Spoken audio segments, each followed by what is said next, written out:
बानी, तहरा गेहूं थ्रेसर के आगे कुछ बुझात नहीं खे। अच्छा बोल, का पहेली बुझावत है रे? सांझ हो गई, तोहरा कुछ समझ में आवता?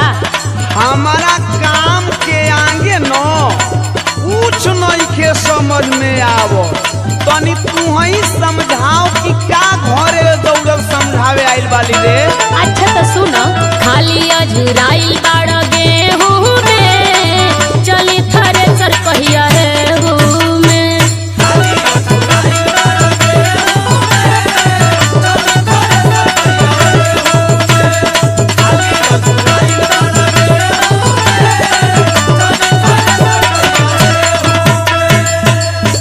अच्छा ई बता, तोरा खाली आपन चिंता बा? अच्छा तो सब तो अपने चिंता करेला, तो हम अपन चिंता ना करी तो के करी? देख, चिंता कोई कोनो बुरा बात ना बा, लेकिन तनी चिंता तू जायज कोई कर। अच्छा तो तोहके हमार चिंता नाजायज लौकता? हाँ रे। ऊ कैसे हो, तनी सुनावा। जब ना थ्रेसर चली गेहूं में, जुस लगावई तू कैसे रेहू में।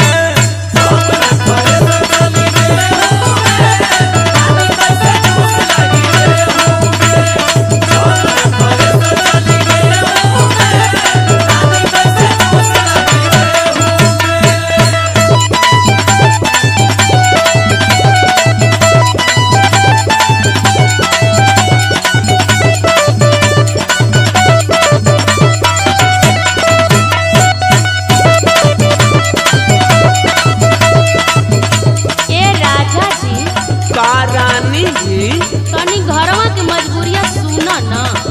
अरे काम बंद को के आ तोर मजबूरी न सुना तानी रे। तू काम बिगाड़े खातिर आइल बाली, सुनाऊ का सुनावल चाहतारी। अच्छा तो तोहर काम बिगाड़े नइकी आई, हमार काम बिगड़ता, उहे सुनावे आइल बनी। तनी सुना। सुनाऊ। कहबो त दिहत ध्यान हमारा धन के, चैत के गर्दा बैठी जाला तन पे। मरद हुआ कि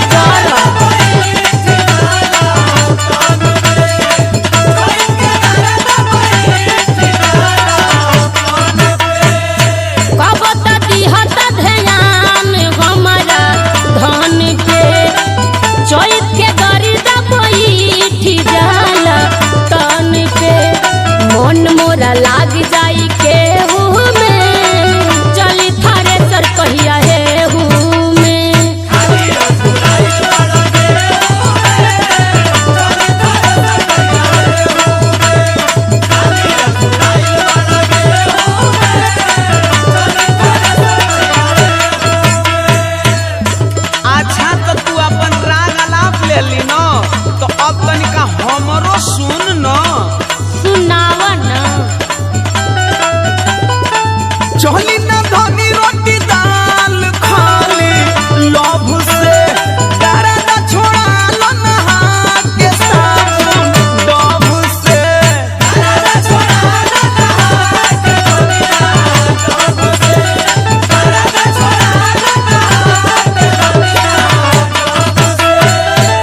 अरे चली थारे सर कहिया है में।